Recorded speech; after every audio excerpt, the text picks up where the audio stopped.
Shalom. Mari bersama kita membuka Alkitab kita dalam Kisah Para Rasul pasal yang ke-9. Kisah Para Rasul pasal yang ke-9 ayat yang ke-31.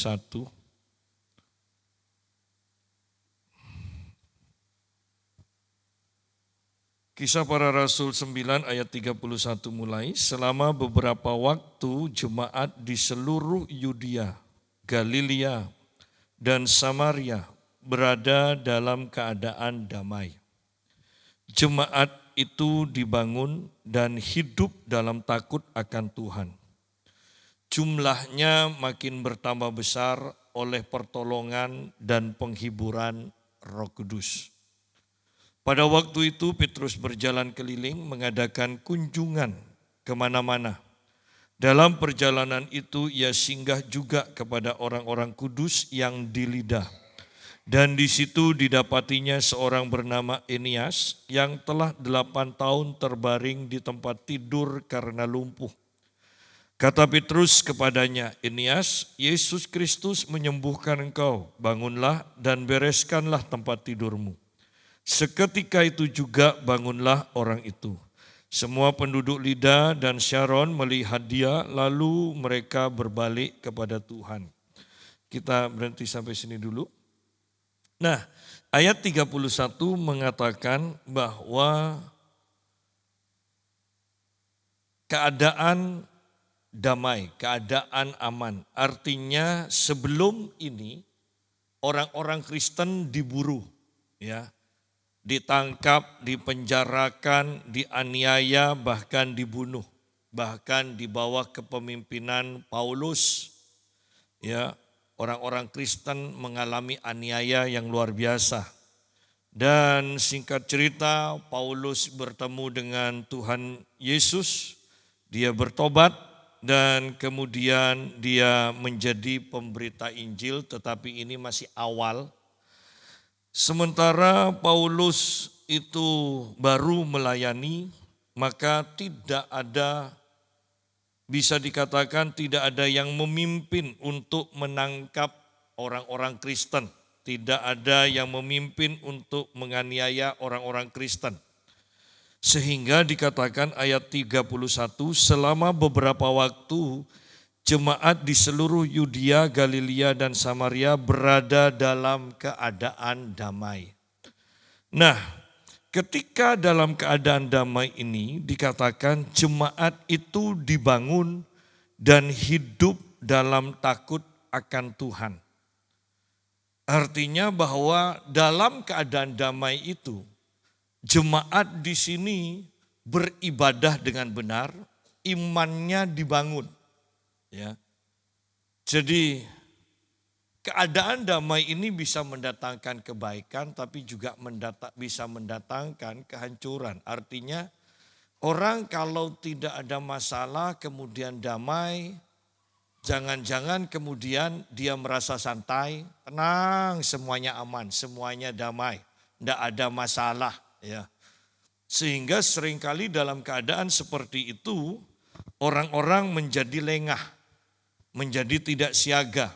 Tetapi luar biasanya di sini orang-orang Kristen di sini dikatakan dalam keadaan damai itu jemaat itu dibangun dan hidup dalam takut akan Tuhan. Ya. Dalam keadaan damai jemaat dibangun imannya. Artinya mereka bertekun dalam beribadah, mereka bertekun dalam pengajaran rasul-rasul. Kalau kita gabungkan, kita pelajari kehidupan jemaat mula-mula, mereka seringkali berkumpul, mereka diajar oleh rasul-rasul dikatakan. Nah, di sini pun sama, dalam keadaan damai, dalam keadaan aman, tidak ada penganiayaan sementara, ya saya katakan sementara tidak ada penganiayaan, mereka itu beribadah dengan benar. Mereka sungguh-sungguh dibangun imannya. Nah, setelah itu nanti kita akan melihat bahwa kemudian muncul masalah. Demikian pula kita semua Jangan lengah ketika keadaan damai. Kalau saya membaca buku riwayat dari Watchman Nee, bahwa Cina sebelum komunis berkuasa itu aman. Kekristenan tersebar sedemikian rupa. Siapa sangka bahwa kemudian komunis berkuasa dan orang-orang Kristen dikejar-kejar. Bersyukur ketika dalam keadaan aman, iman mereka dibangun. Bayangkan kalau dalam keadaan aman, iman mereka tidak dibangun dan kemudian terjadilah penganiayaan, penangkapan orang-orang Kristen, maka saya percaya iman dari orang-orang Kristen itu akan hancur dan mereka akan menyangkal imannya. Bersyukur bahwa di sini dikatakan sementara keadaan damai, jemaat dibangun. Ya. Mungkin kita berkata, ya enaklah hidup di Pamekasan. Tidak ada penganiayaan. Dibandingkan di kota-kota lain, mungkin Anda mendengar bagaimana orang Kristen beribadah dilempari, ya, disuruh tutup tempat ibadah. Kita sementara aman. Nah, damai. Nah, ketika kita aman, ketika kita damai ini, bagaimana dengan kerohanian kita? Apakah kita menggunakan kesempatan ini untuk membangun iman kita, ataukah kita hidup dengan santai-santai? Ya. Sehingga ketika kita hidup santai, nanti ketika kita akan menghadapi masalah, kita tidak siap. Ya, ini bahayanya. Dan kita percaya semuanya pasti akan menghadapi masalah kan. Nah masalahnya sebelum masalah itu datang, sebelum kita menghadapi masalah, apa yang kita lakukan? Ya, apa yang kita lakukan itu yang terpenting. Ya. Jemaat itu dibangun dan hidup dalam takut akan Tuhan. Bayangkan tidak ada masalah, mereka dalam keadaan damai. Justru yang mereka lakukan adalah mereka membangun iman mereka sampai, saya katakan begini, sampai dalam taraf mereka takut akan Tuhan. Artinya kan berarti ketika mereka beribadah sungguh-sungguh sampai hadirat Tuhan itu nyata dan timbullah rasa takut, hormat akan Tuhan. Tidak mungkin kita itu akan takut hormat kepada Tuhan kalau Tuhan itu tidak nyata.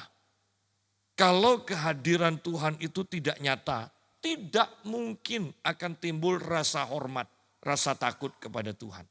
Ya. Oleh karena itu selalu saya tanpa bosan mengatakan betapa pentingnya kita beribadah sampai merasakan hadirat Tuhan. Betapa pentingnya kita tergabung dalam sebuah gereja di mana hadirat Tuhan dinyatakan. Ya. Nah, di sini dikatakan jemaat itu dibangun. Kembali saya tekankan, jemaat itu dibangun. Bagaimana kita? Apakah kita sedang dibangun? Dan kalau kita memang sedang dibangun, maka akan timbul kesadaran penuh akan kehadiran Tuhan, yang akan menimbulkan rasa takut akan Tuhan. Ya.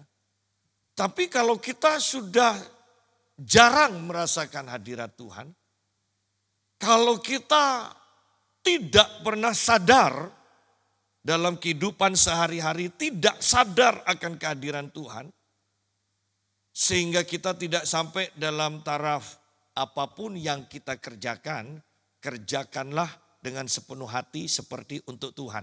Ya. Kalau kita tidak sampai dalam taraf seperti itu, berarti kita sedang tidak membangun manusia roh kita. Ya. Jemaat itu dibangun dan hidup dalam takut akan Tuhan.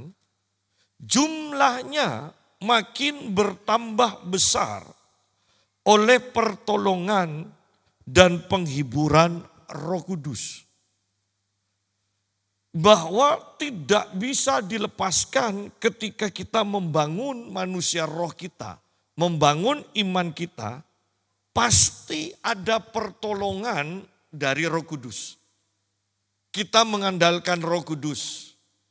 Roh Kudus itu nyata. Ya. Mengandalkan pertolongan dan penghiburan Roh Kudus. Akibatnya ketika jemaat dibangun, mereka hormat akan Tuhan, maka jumlah mereka bertambah dikatakan. Jumlah mereka bertambah. Karena siapa? Karena Roh Kudus. Ya. Karena Roh Kudus. Nah, sekarang kita lanjutkan. Pada waktu itu Petrus berjalan keliling, mengadakan kunjungan kemana-mana. Dalam perjalanan itu ia singgah juga kepada orang-orang kudus yang di Lida. Dan di situ didapatinya seorang bernama Eneas yang telah 8 tahun terbaring di tempat tidur karena lumpuh. Nah, sekarang kita lihat di sini Petrus bertemu dengan orang yang sakit lumpuh, jemaat yang sakit lumpuh dan sudah lumpuh 8 tahun. Artinya kan tidak ada kemungkinan untuk sembuh. Bahwa yuk kita lihat kembali dalam keadaan damai, jemaat atau orang Kristen termasuk Petrus membangun dirinya, ya, membangun dirinya sehingga mempunyai roh takut akan Tuhan. Setelah itu ada masalah di depan. Dan masalah ini rumit. Lumpuh 8 tahun. Sakit sudah 8 tahun. Berandai-andai kita berkata begini. Sementara kita sehat, kita membangun diri kita sedemikian rupa, sehingga ketika kita berhadapan dengan penyakit yang dokter tidak bisa sembuhkan, kita siap. Banyak orang berpikir, ya karena keadaan kita aman, tubuh kita sehat, pekerjaan kita mantap, oh sudah santai. Tetapi ingat dalam perjalanan hidup kita, apakah tidak mungkin kita berhadapan dengan masalah yang tidak terpecahkan? Kalau semua mengatakan, ya pasti ada kemungkinan Pak, bahwa kita akan menghadapi masalah. Kalau sudah punya kesadaran seperti itu, betapa baiknya kita mempersiapkan diri kita. Sementara tidak ada masalah, kita mempersiapkan diri kita, membangun iman kita sedemikian rupa.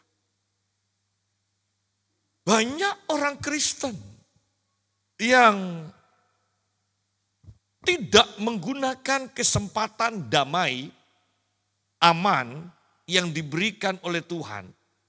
Yang sebenarnya Tuhan punya tujuan kita membangun iman kita. Banyak orang Kristen yang tidak menggunakan hal tersebut. Sehingga ketika masalah ada di hadapan mereka, mereka kalah. Kalau Anda perhatikan ya, orang-orang yang sakit parah yang akan mati. Itu biasanya. Mereka sakit parah kemudian seringkali mereka itu saya katakan tanda kutip sembuh untuk sementara. Kalau orang Madura bilang oleh seger. Nah, oleh seger. Maksudnya apa sebenarnya? Ketika dia sudah mulai segar seperti itu, tiba-tiba mati. Loh, sudah sembuh kok mati? Karena Tuhan memberi kesempatan supaya dia itu menyampaikan pesan-pesan terakhirnya. Bayangkan kalau kesempatan itu tidak dipakai, maka yang terjadi ke depannya adalah kekacauan. Mungkin keturunannya akan rebutan warisan, tengkar dan sebagainya. Ya. Tuhan selalu memberikan waktu damai, kesempatan untuk mengatur sedemikian rupa supaya ke depannya itu bisa diatasi masalah-masalah ke depannya. Demikian pula yang kita baca, jemaat pun mengalami masa damai. Kalau kita sebelumnya kita akan lihat mereka dikejar-kejar, dianiaya. Ya. Ternyata ada kesempatan. Diberi waktu damai. Supaya apa? Supaya membangun iman. Setelah mereka membangun iman, kita bertemu dengan cerita ini selanjutnya. Petrus dikatakan bertemu dengan seorang yang bernama Enias, didapati seorang yang bernama Enias yang telah 8 tahun terbaring di tempat tidur karena lumpuh. Bayangkan lumpuh 8 tahun itu kaki bagaimana? Ya. Seandainya dipaksa untuk berdiri pun Anda tidak ngeri. Kalau kaki itu sudah tinggal tulang, kan ototnya sudah lama mati sudah. Tetapi lihat dalam keadaan seperti ini, lumpuh 8 tahun. Mustahil disembuhkan. Bahwa kita sadar banyak masalah yang tidak bisa diselesaikan. Atau mungkin kita katakan mustahil untuk bisa diselesaikan. Iya, kalau dalam masa damai kita tidak membangun manusia roh kita.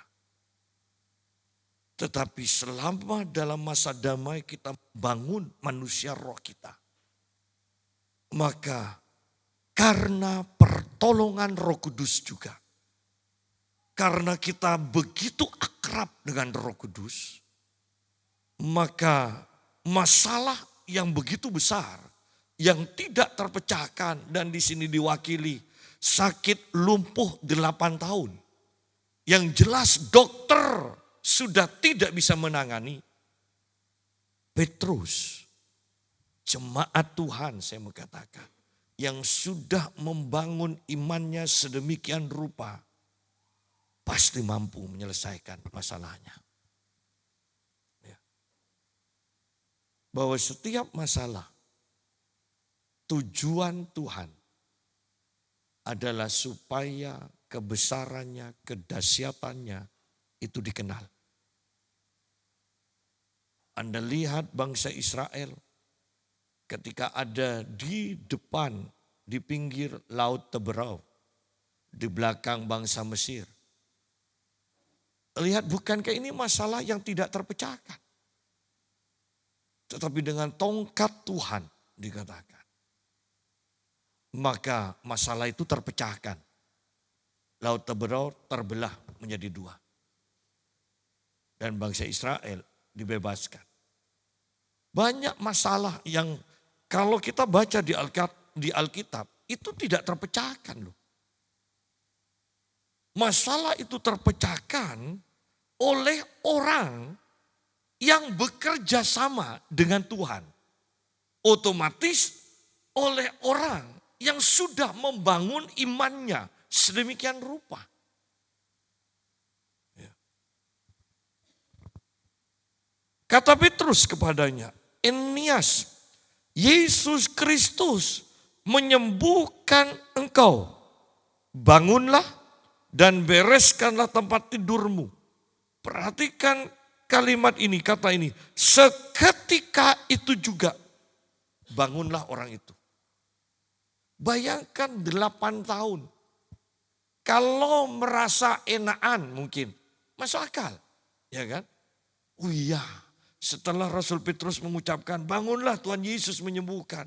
Badan kok dapat segar. Tapi ini seketika itu bangunlah orang itu. Anda bisa bayangkan kaki yang kecil? Saya kok membayangkan itu seperti Yehezkiel, tulang-tulang yang tumbuh urat-uratnya, daging kemudian bertambah. Ya. Ini kalau difilmkan kan seru kan? Bahwa ternyata secanggih apapun film, itu tidak bisa menampilkan kebenaran firman Tuhan sepenuhnya. Bahkan yang Passion of Christ yang dikenal, wah itu luar biasa penderitaan Kristus lukanya. Tetapi sungguh-sungguhkah itu bisa membayangkan, menggambarkan kebenaran Yesus disalib. Yang dikatakan kulitnya terkelupas ketika setiap cambukan ditarik kulitnya terkelupas. Bukankah belum ada film yang menggambarkan tulang dari Yesus kelihatan di atas kayu salib? Anda bisa bayangkan kalau ke peristiwa Yehezkiel itu dijadikan film. Bagaimana tulang itu bergerak mencari pasangannya masing-masing. Ya kan? Dan kemudian urat-urat tumbuh, daging tumbuh, kulit tumbuh. Nah sekarang bisa bayangkan kalau cerita ini dijadikan film. Orang yang lumpuh pasti digambarkan kakinya kecil, tinggal tulangnya. Dan seketika bangun, bukankah kita akan melihat itu urat-urat, otot-otot, daging itu akan berkembang. Itu pasti jadi film yang luar biasa. Film menakjubkan, tetapi bayangkan ini kejadian ini di depan banyak orang ini terjadi. Di depan banyak orang ini terjadi. Di sini dikatakan semua penduduk Lida dan Saron melihat dia. Melihat dia. Sudah 8 tahun. Dan ini kan pastinya tidak seramai Surabaya dan Jakarta kan. Istilahnya kalau zaman dulu dengan Pamekasan pun mungkin ini Lida lebih sepi kan dari Pamekasan. Padahal Pamekasan ada masalah sedikit semua orang tahu. Ya.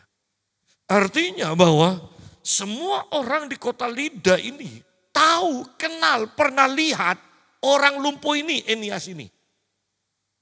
Dan sekarang mereka melihat Enias yang berbeda. Tetapi ini Enias. Tetapi ini Enias yang sudah bisa berjalan. Yang kakinya tidak kecil lagi. Sehingga dikatakan lalu mereka berbalik kepada Tuhan. Mereka berbalik kepada Tuhan. Bahwa bukankah tetap dibutuhkan kuasa mujizat dari Tuhan hingga saat ini. Untuk membuktikan bahwa Tuhan kita hidup. Dan untuk membuat itu terjadi mendemonstrasikan kuasa Tuhan yang sedemikian rupa. Dibutuhkan hikmat kita untuk mengatur waktu sedemikian rupa. Dalam keadaan damai, dalam keadaan senggang. Apa yang kita lakukan? Apa yang kita lakukan? Apakah kita mencari Tuhan, membangun iman kita, berbahasa roh, membaca buku-buku rohani, membaca firman Tuhan? Atau pergi ke tetangga ngomong-ngomong? Atau menghabiskan waktu dengan permainan-permainan game di HP kita? Semua itu pilihan kok. Tetapi yang pasti Anda memilih membangun manusia roh atau Anda menggunakan waktu dengan sembrono, tetap di depan pasti sama menghadapi masalah. Itu aja. Sehingga apakah kita bisa menyelesaikan menghadapi masalah dengan baik atau kita kalah menyerah dengan masalah itu? Sebenarnya ditentukan ini loh di masa damai ini loh. Ya. Itu yang menentukan.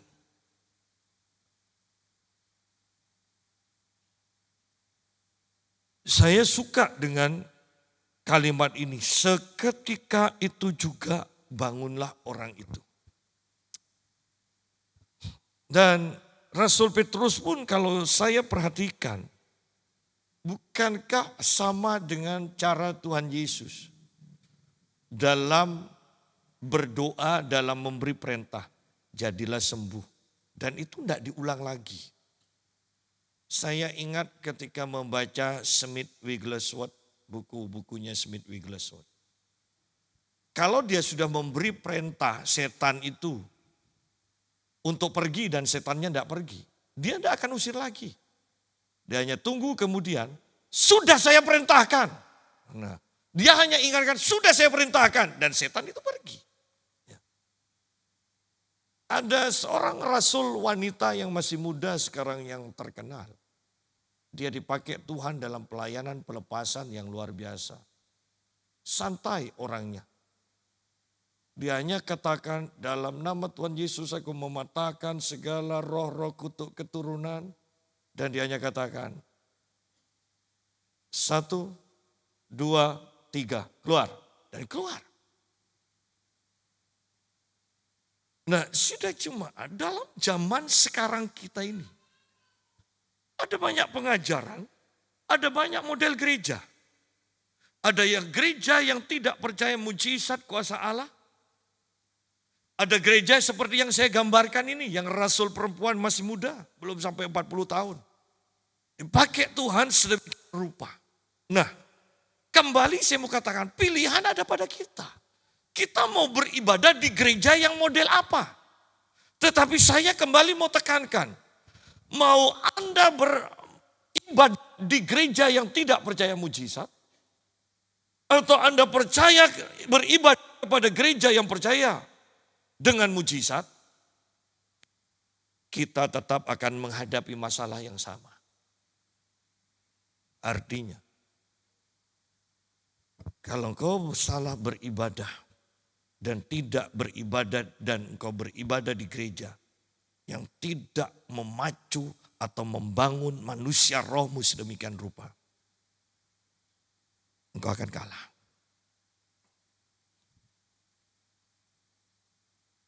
Pergunakan masa damai dengan benar. Sehingga kita tidak perlu berseru ketika ada masalah dan tidak bisa memecahkan. Kemudian kita mengatakan, mengapa Tuhan? Mengapa Tuhan? Padahal sudah jelas. Bayangkan orang-orang pun sudah menghadapi hal yang sama. Sudah melihat hal yang sama. Orang sakit parah, kemudian sembuh, seger sebentar, mati. Kok tidak belajar dari hal itu? Ya. Bahwa ada waktu yang Tuhan berikan untuk kita mempersiapkan apa yang akan dihadapi ke depan. Bahkan bisa bayangkan orang yang sakit parah, yang belum terima Tuhan Yesus, kemudian hanya dalam mungkin 1-2 hari diberikan kesegaran.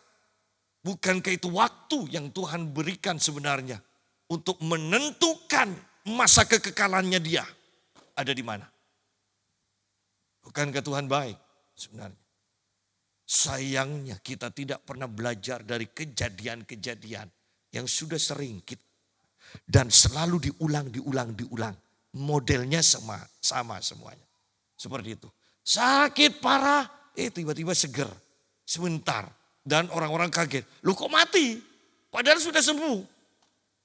Karena Tuhan memberikan kesempatan. Di sini pun Tuhan memberi kesempatan kepada umatnya untuk membangun manusia roh mereka.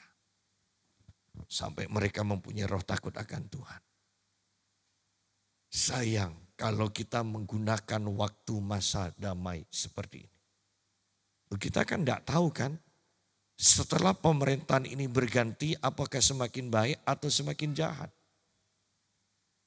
Tetapi yang pasti Alkitab katakan bumi sedang menuju kehancurannya. Ya. Jadi mari kita mempersiapkan diri sungguh-sungguh. Semua penduduk Lida dan Sharon melihat dia. Lalu mereka berbalik kepada Tuhan. Ya.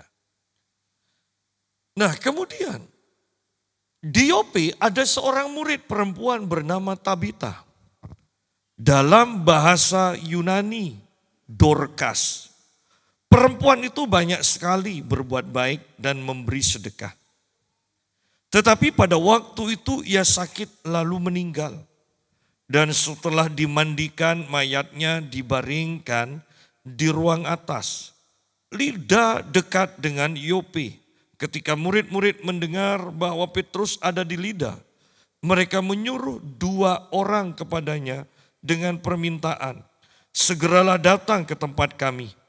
Maka berkemaslah Petrus dan berangkat bersama-sama dengan mereka.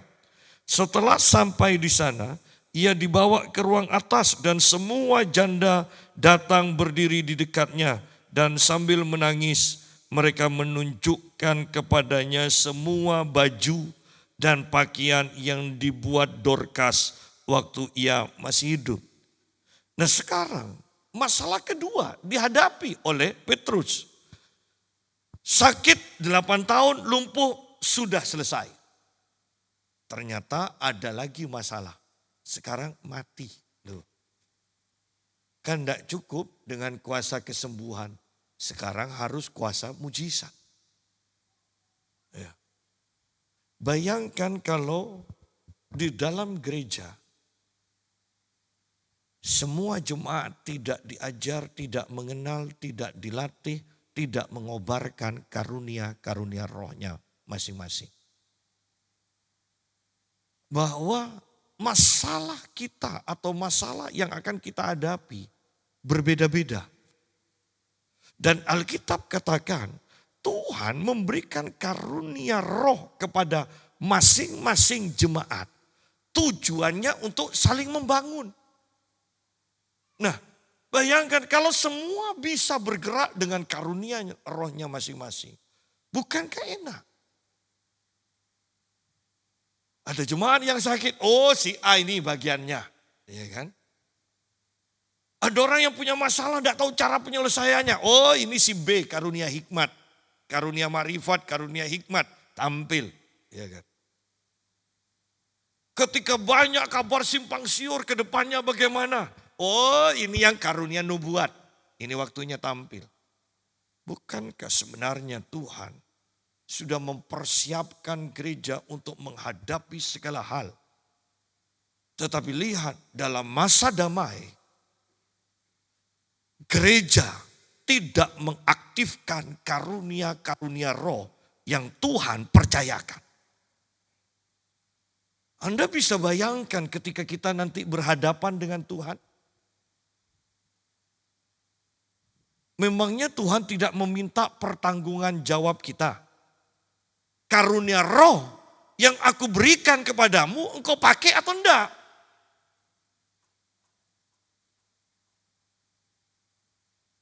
Bukankah itu sudah kita baca tentang talenta, tentang uang kan? Diminta pertanggungan jawab. Saya selama mendoakan orang-orang, ketika saya menumpangkan tangan, saya bisa tahu karunia roh mereka dan jarang sekali satu orang itu mempunyai satu karunia roh. Jarang. Biasanya lebih dari satu karunia. Ya. Coba lihat bahkan yang 5 talenta kan, 5 talenta, 2 talenta, 1 talenta. Kan 2/3 lebih dari 1 talenta kan. Saya katakan jarang yang mendapatkan 1 talenta.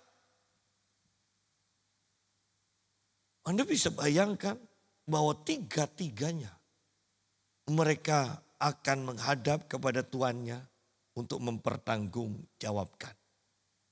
Nah, kita semua pasti akan berhadapan dengan Tuhan yang mempercayakan karunia-karunia roh itu kepada kita. Dan kita diminta pertanggungan jawab. Karunia kesembuhan sudah. Sekarang kematian butuh karunia mujizat. Kuasa mujizat. Bersyukur di masa damai kembali. Di masa damai. Jemaat Tuhan sudah mengaktifkan karunia-Nya. Membangun manusia rohnya. Sampai dalam level. Mereka mempunyai kepekaan kesadaran akan hadirat Tuhan. Buktinya mereka takut akan Tuhan. mereka hormat akan Tuhan.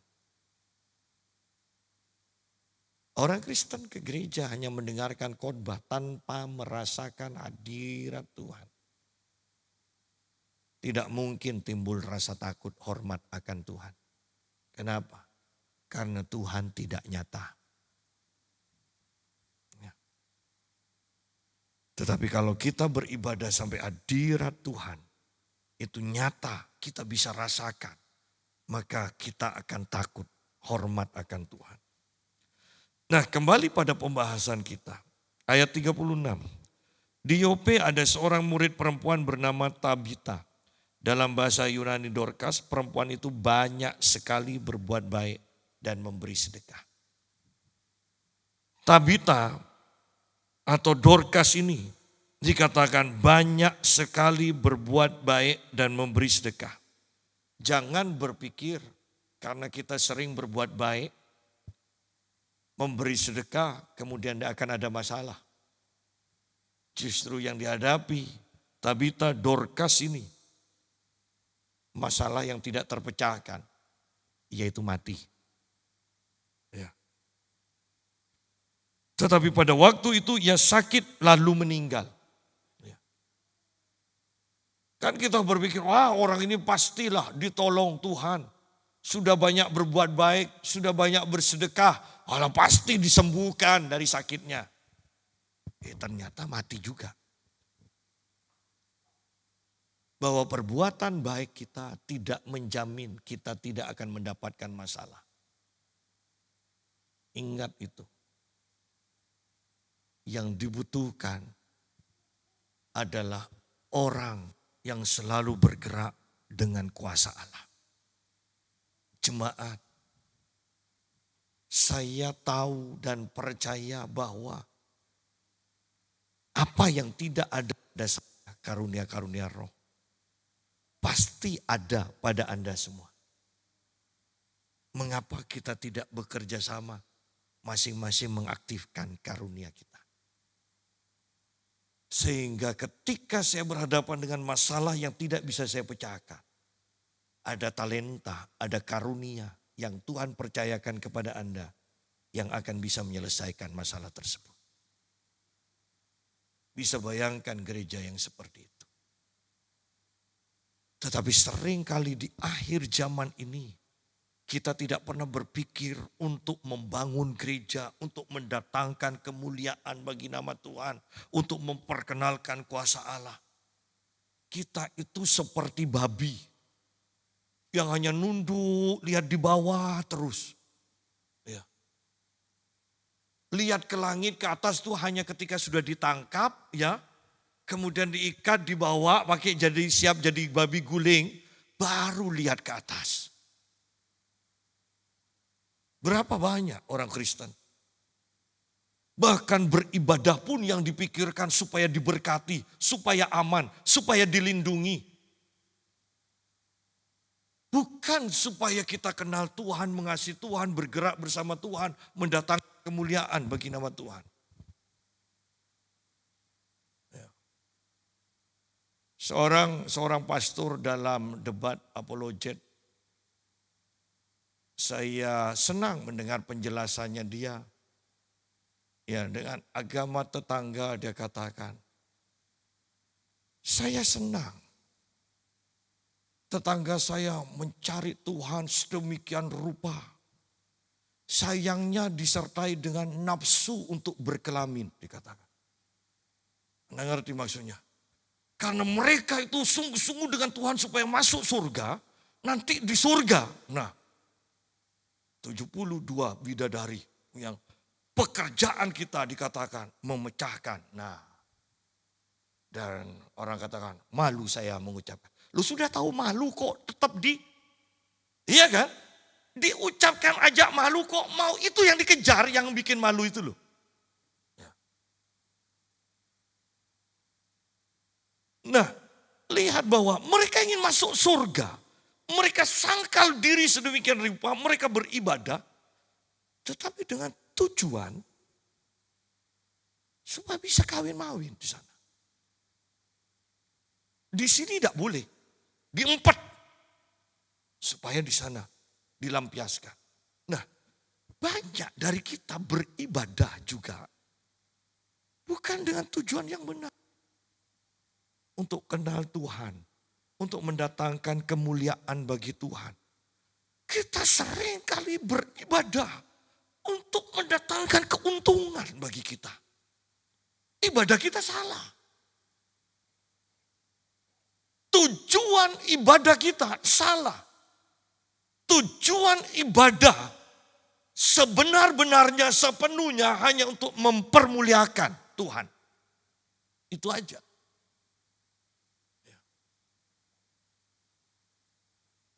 Bahwa semua warga negara tahu bahwa tujuan mereka menjadi warga negara yaitu untuk mempertahankan, untuk mendatangkan nama baik bagi negaranya. Sayangnya orang-orang Kristen tidak tahu tujuan kita ibadah itu untuk apa. Oh, supaya sehat, Pak, supaya semakin kaya, supaya dilindungi. Salah kalau hanya itu tujuan ibadah kita. Ya. Tujuan ibadah kita supaya Tuhan dipermuliakan. Itu aja. Ya. Nah, di sini Tabita atau Dorcas, dia sudah banyak berbuat baik, dia banyak memberi sedekah, tetapi dia sakit. Dia mengalami sakit. Tidak usah kecewa ketika kita sudah berbuat banyak hal yang kita pikir untuk Tuhan, untuk orang, tapi kenapa kita menderita? Ada Tabita contoh kita. Ya. Puji Tuhan, Tabita tidak mengeluh, tidak ditulis Tabita mengeluh. Penghiburan kita juga lihat orang-orang yang sudah pernah ditolongnya. Orang-orang yang sudah mengenalnya. Ketika Tabita, Dorcas bahkan tidak bisa berseru minta tolong. Orang-orang yang pernah ditolongnya. Yang menyerukan masalah dari Dorcas ini. Mereka cari Petrus. Mereka menceritakan, ini loh orang ini baik, ini menjadi pertolongan bagi kami.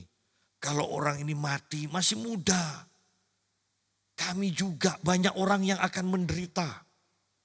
Kenapa? Karena banyak orang yang hidup mendapatkan berkat dari Tabita ini juga. Ya. Tabita menghadapi masalah yang tidak terpecahkan.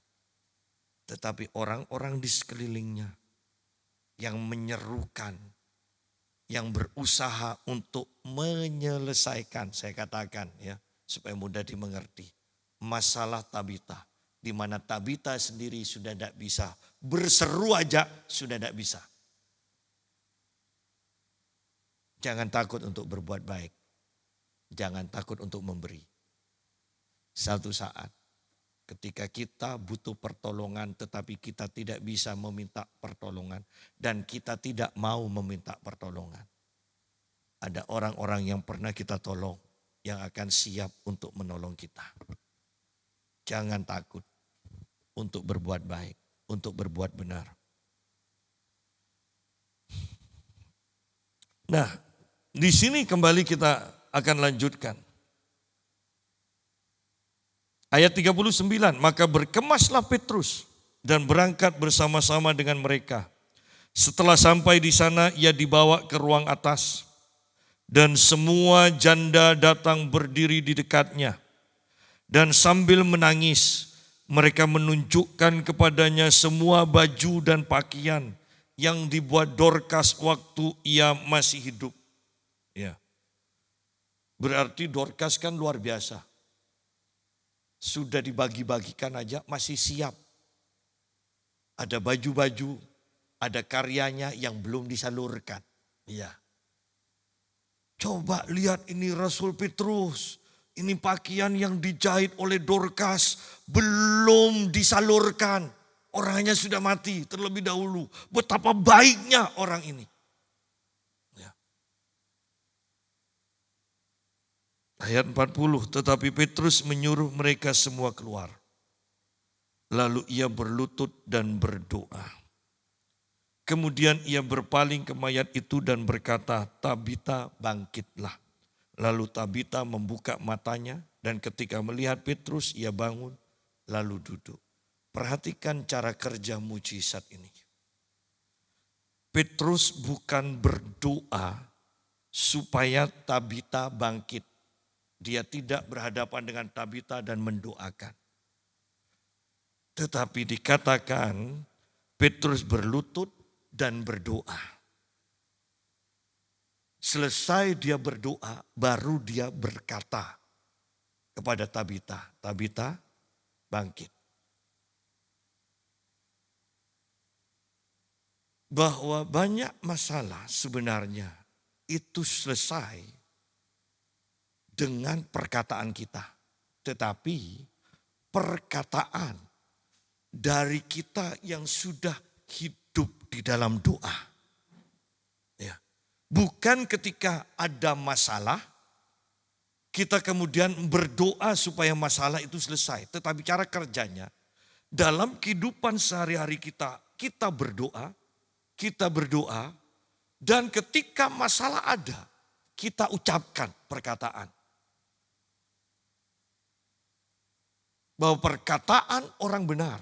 Oh, besar kuasanya. Jadi, mari kita lihat di sini. Bahwa cara kerja Yesus bukankah sama juga.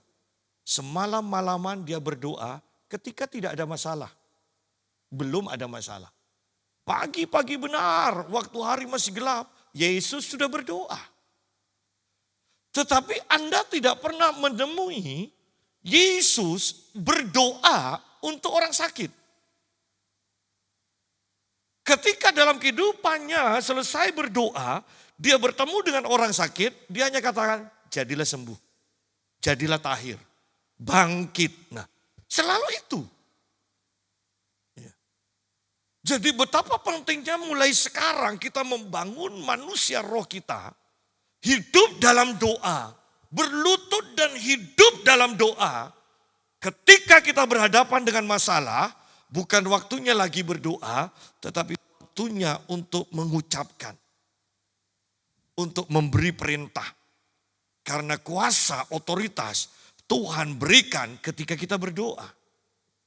Ya. Daud tidak berdoa ketika menghadapi Goliat. Dia berlari sambil berkata-kata. Lihat di sini. Daud berlari sambil berkata-kata. Hari ini juga aku penggal kepalamu. Katakan. Berkata-katalah setelah engkau sudah hidup dalam doa. Berkata-katalah setelah engkau seringkali memperkatakan firman Tuhan. Dalam waktu-waktumu. Dalam kesendirianmu dengan Tuhan. Ketika engkau berkata kepada masalahmu. Masalahmu tunduk. Dan akan berubah sesuai dengan apa yang kita katakan. Tetapi Petrus menyuruh mereka semua keluar. Lalu ia berlutut dan berdoa. Bukan mendoakan Tabita. Lalu ia berlutut dan berdoa. Ya. Kemudian ia berpaling ke mayat itu dan berkata, Tabita, bangkitlah.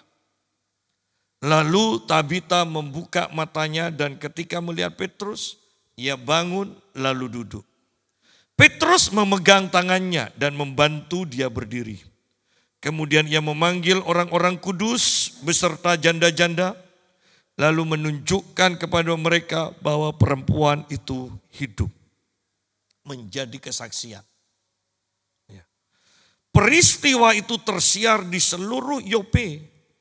Dan banyak orang menjadi percaya kepada Tuhan. Sidang jemaat, yang paling saya sedihkan di akhir zaman ini adalah banyak gereja Banyak pendeta yang mengajarkan karunia tidak penting, yang penting berbuat baik. Padahal Anda lihat di sini, ketika mujizat terjadi, dikatakan banyak orang menjadi percaya kepada Tuhan. Ketika kesembuhan terjadi, maka dikatakan ayat 35, lalu mereka berbalik kepada Tuhan. Orang-orang yang tidak percaya kepada Tuhan di lidah.